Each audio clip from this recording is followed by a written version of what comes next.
Hello, magandang hapon po sa inyong lahat dyan, mga kaibigan, mga kapatid, mga kabarangay, mga barkada. Ito lang po tayo at meron lang po akong mahalagang bagay na gustong ipaalam sa inyo o i-share.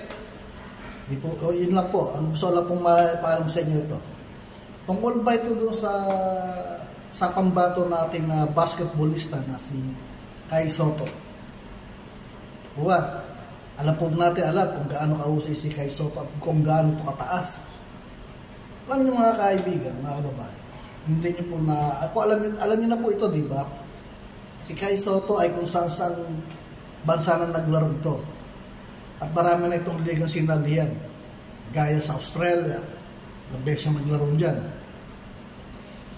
Hindi po ba? Sa Japan League, naglaro din siya dyan. Sa Summer League sa USA, naglaro siya, di ba? Pero ito ang akin eh. Sa ilang taon niyang paglalaro sa basketball, paano siya hindi siya nakukuha sa NBA? Doon kayo magtataka eh. Hindi siya nakukuha sa NBA. Ang dami niyang nilaruan na kung saan siya naglaro. Hindi po ba? Nung una medyo mahina siya. Pero habang tumatagal, nadidevelop yung lakas niya. Di ba? Ganun yung tao eh. Habang naglalaro ka, habang tumatagal, naglalaro ka, patuloy ka sa paglalaro, magkakaroon ng improvement. Nung una, medyo lampa, mabagal. Ganun yan eh. Sa umpisa, maging mabagal. Sa Gilas, Pilipinas, medyo lampa pa siya dahil bata pa siya ron. Ngayon, habang tumatagal, nagkakaroon ng improvement dahil napapractice siya ng husto sa shooting, sa pagtakbo. Pambabal niya dahil pinapractice na din siya doon. Di ba? So, eto ngayon, bakit hindi siya makuha ng NBA, walang kumukuha sa kanya? Ito kayo magtataka. Pansinin nyo. Alam niyo ba kung bakit? Ito sa akin, kuro-kuro lang, haka-haka ko lang to. Merong isang taong namumulitika kay Sotto. Yan ang ko dyan. Isang malaking tao na taga-Asia na pinupolitika si Kai Sotto sa, alam niyo na, sa NBA na huwag siyang kunin. Bakit ka mo? Masasapawan niya eh. Kilala niyo ang taong kong tinutukoy ko kung sino yun. Malaki ang galit nito sa Pilipinas, sa Gilas. Malaki ang galit niya. Di ba? Malaki ang galit ng tao. Kung naalala niyo si Manny Pacquiao, nung nagsisimula pala, pumunta siya ng Amerika para mag-practice. Ano sabi sa kanya ron? Tinanggihan siya ng mga ibang trainer doon na walang Asyano na magcha-champion sa boxing. Pero mali sila. Pinatunayan ni Manny Pacquiao. Di ba? Isa-isa niya kinain yung mga world champion ng Meksikano. Napahiya yung nagsabi nun. Alam niyo na rin kung sino tinutukoy ko na yun. Masyado nilang minalit si Manny Pacquiao, pero pinatunayan ni Manny Pacquiao yan, di ba? Ano si Manny Pacquiao? 8 world champion sa buong mundo. Siya lang nakagawa. At wala nang makagawa, no? Breaking the record. Binurang Manny Pacquiao lahat ng record ng mga mahusay nilang boksingero. Diba? Pilipinas lang nakagawa ng Pinoy, isang Pinoy. Sinabihan nila yun, walang Pilipino magcha-champion sa larangan ng boxing. Diba? Sinira ng Manny Pacquiao. Ngayon, balik tayo kay Kai. Pasinin nyo, isipin nyo. Una, naglaro si Kai sa Batang Gilas. Tapos kung saan siya sa FIBA Asia, sa under 17 o 18 yata, naglaro din siya, di ba? Tapos kung saan liga na siya napunta, naglaro.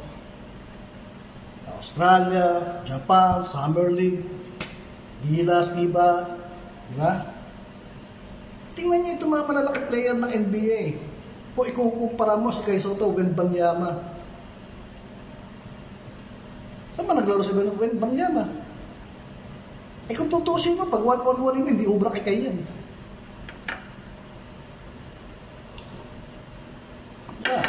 Pag one-on-one mo, one-on-one sila, di Kai. Parang sila matangkad. O lamang lang si Wembanyama ng ganyan lang laki. 0.5 lang. O 7 foot 3.5 si Kai. Si Wembanyama 7'4". Ngayon si Kai, develop na katawan. Saan ba naglaro yung Wembanyama niya? Naglaro ba kung saan lugar yan? Kung saan bansa? Hindi naman na. Si Kai marami ng bansa sinali. Kung saan na kinuha. Kung saan na siya naglaro. Kaya lang, meron isang tao na mumulitika, pinupolitika siya rin. Na huwag niyong kunin yan. Hindi paglaruin sa NBA. Gaya ni Jordan Clarkson. Ayaw nilang gawing local player ng Gilas. Pinupolitika, may mga tao na mumulitika kay Jordan Clarkson. Ayaw nilang pumayag na gawin nilang local player ng Pilipinas si Jordan Clarkson. Isipin nyo na lang yan. Mindset ba? Mindset. Masasapawan ng Pilas, nung papasasapawan ng Gilas at ibang team na malalakas dyan sa sampayan, kung sino pa yung mga bansa na yan. Di ba? Ayaw na pumayag. Pero samantala ang so, si Joel Embiid, nakuha nila ng naturalized player na ng NBA napaglaro sa Paris, France. Mindset ba? Mindset. Sa pag-tweet, ayaw nila na sumikat ng Pilipinas sa larangan ng basketball. Tingnan natin yung Latvia. Tinalo ng Pilipinas. Yung Turkey. Tansimin nyo yung laro ng Turkey. Saan ng pila? Ng Gilas. Di ba puro pabor sa Turkey ang tawag na referee? Inuubos nila yung pamili kay Soto. Doon naman tayo sa Brazil. Lutong Macau, di ba? Naluto. Ganun din, luto. Ito pa. Kung nalala nyo, si Onyok Velasco. Si Onyok, kalaban niya sa Olympic din, yung nakalaban niyang Bulgaria, di ba?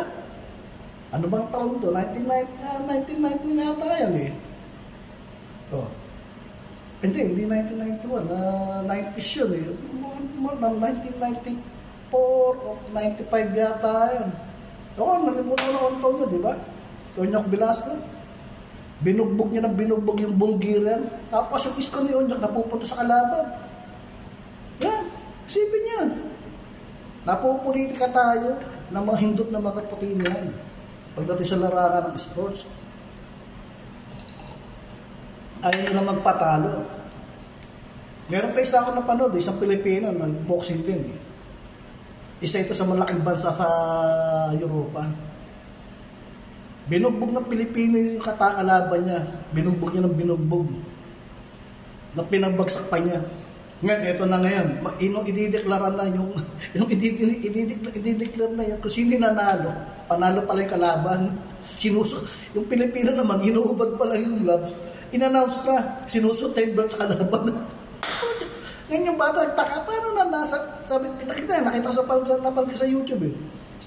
Sabi ng batang Daddy, paano nanalo si ano? Di ba bang itiwahan? Ano nanalo si ano? Bumagsak, tapos bugbog sarado, tapos yung samantalang Pilipino natalo, wala nang sugat sa mukha.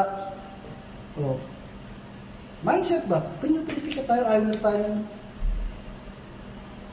kilalanin na isang tao sa mahusay sa larangan ng sports. Hindi po ba? Mindset.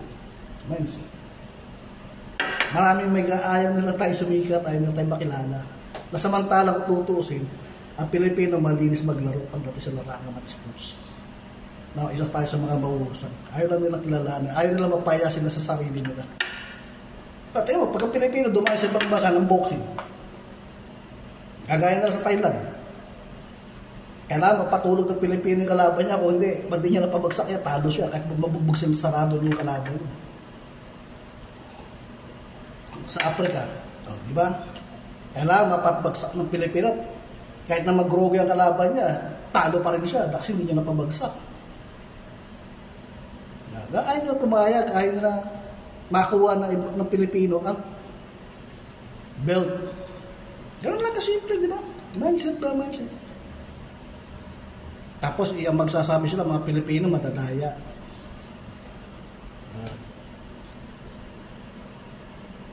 Ay, naku po, Diyos ko.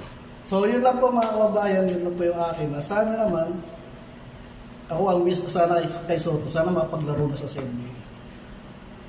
Dahil marami umaasa sa ating mga Pilipino na minsan isang araw makikita natin si Kane na naglalaro na sa NBA. Yun yung akin. Sana pagdasal natin si Kane na makapaglaro na siya sa NBA. Yun lang po. Maraming pong salamat. Thank you. Bye-bye.